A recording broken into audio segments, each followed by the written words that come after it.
evening to our dear guests, administrators, mentors, and colleagues, family, friends, and everyone gathered here tonight. Gathered in the Philippines tonight. As I was writing this speech, I was reminded of a simple song that many of us might have learned or heard as a children. Sometimes the Lord answers yes when we pray. Sometimes the Lord answers wait when we pray. And sometimes the Lord answers no just because He loves us so.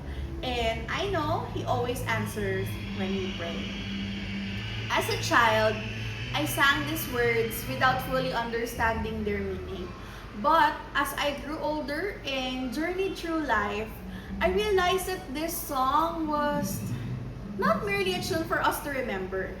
It was a lesson for us to live by. I remember hearing it again for the very first time on our kindergarten flag ceremony, which is something we do every day. What a beautiful reminder it is, right? Looking back now, I can honestly say that my story has been a testimony of God's three answers. No, yet, yes, and wait. There were seasons in my life when I prayed fervently for things that I believe were good for me. Yet, there were moments when God's answer simply no. It's not meant for you. I had already planned my life after college. My friends know this kasi I always tell them right after graduation, I will take the LET in September 2025. I'll do everything to pass, and I even had the time to visit to Laguna on St. John Baptist de La Salle teaching arm. I prayed with an intention of saying Feliz Andrea Maria Abrera LPT 2025. It was very specific. Then the questions came. Why would plans change when I have already envisioned the outcome? Why would prayers that seem so sincere will remain unanswered? Sometimes I even question myself. Am I really worthy of the license? Am I good enough? Sometimes it was painful, believe me. Frustrating, disappointing. But with the gift of hindsight, I began to realize that God, no, was never a rejection of my word. It was rather His loving ways of humbling me, redirecting me, protecting me from paths that were not really meant for me, and preparing me for something greater than I could see during that time. Then, I think the hardest to embrace was the wait. I can say waiting will never be easy. It asks us to trust when we do not have the certainty, to remain faithful when we think the progress seems slow, and to persevere when we feel like we're tired, we're broken-hearted, grieving, or even discouraged. This was the season where I continued to work while constantly questioning myself. After all this time, would I still deserve the license? What if I fail? Kasi ang tagal na ng review, I don't think I can even afford review centers at that moment. So, I don't know. Yet, in the moments of waiting, life taught me patience when I was wanting immediate results. You all know the agony of waiting. Imagine spending 2 months of overthinking whether you pass or not. And I have this kwento where I remember telling my pamangkin kasi she was living in Valenzuela and the testing site was in Monumento. I said, kasi I felt so relieved after the exam. Ba't ganun? Parang andali. Nahirapan lang ako sa Gen Ed, which is very true. Pero parang andali? Ang dali ng major for me. Ng Prof. Ed. Paano? Nauna pa ako natapos. I think it was me or it was Colleen. I don't know. And she replied, huwag kang magsabi ng ganyan. Kasi sabi nila, pag nadalian ka mostly, mali-mali sagot mo. And then it all come to me. Oh, kinabahan ako. And that goes the agony of waiting again. But after 2 beautiful months, finally, there are those beautiful moments when God answered, yes. On my first day of work in Chantaburi, it was also the day the LET decided to release the results.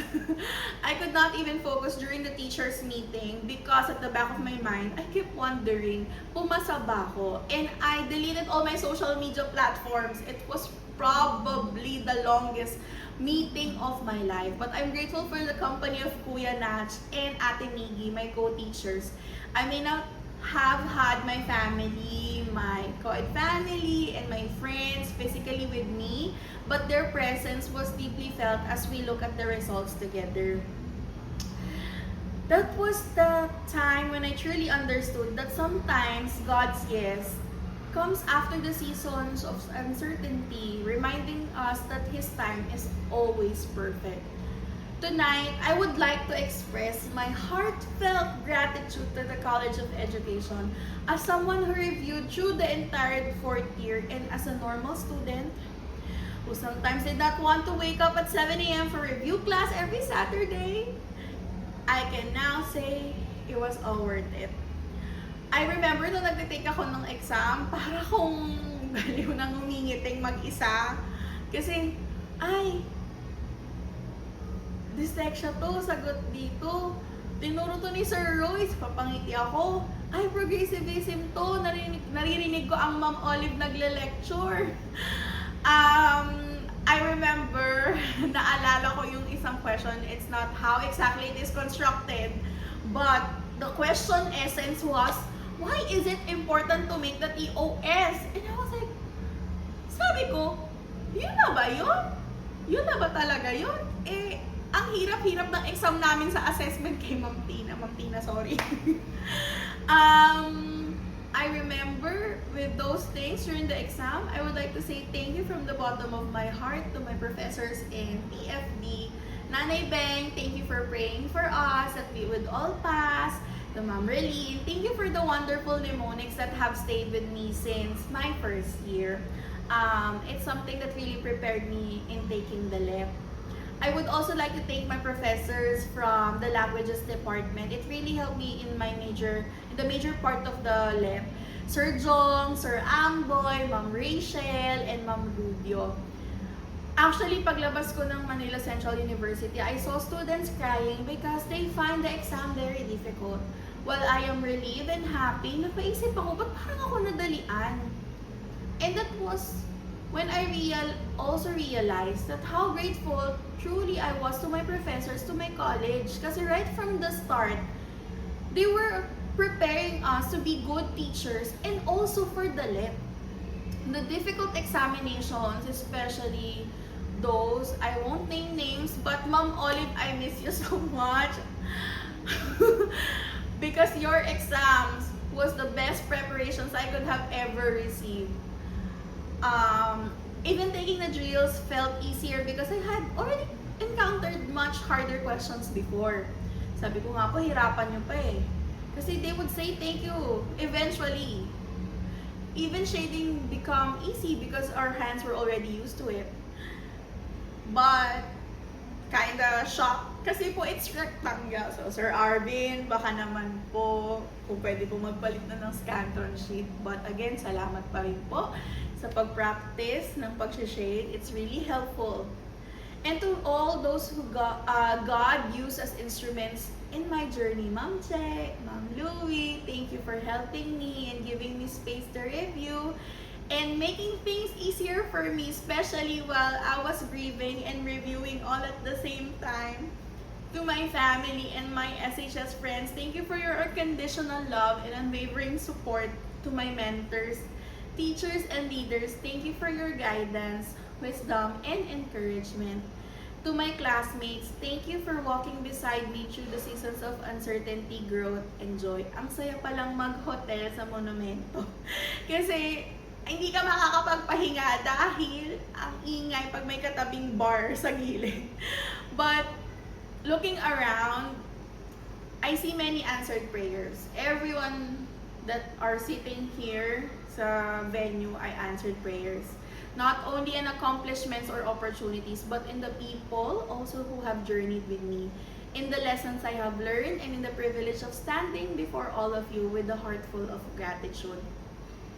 To my fellow LPTs, I hope you tap your seatmate's shoulder and say, whatever you've been through to get these LPTs after your names was worth it. And I am proud of you. Teach, Miss Ma'am. Lastly, I would like to share these words of our brother director when I asked him, Brother, what do you expect from me as I teach here? Kasi I know you have heard so many good and bad things. I don't know, but you have heard so many things about me. He simply said, Teacher Andrea, be a good teacher. Do what St. John Baptist de La Salle taught us to do. And everything else will follow. It was short. But those words stayed with me as I started my journey. And the title of LPT was entrusted to us not because we were lucky, because I know we are worthy of it.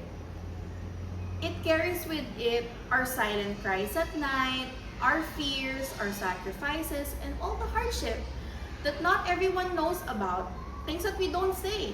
So wherever life takes us, whether we are teaching, volunteering, leading, working, or simply serving others, I hope that the values instilled with us by our college will continue to be lived out in the classrooms and communities we are meant to serve.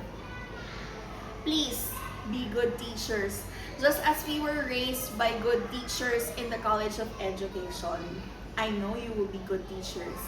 And when teaching feels hard, remind yourself that this dream you once prayed for may one day become the dream of one of your students. Inspire them to become the good and the best teachers they can be, just as our teachers inspired us to become the teachers we are today.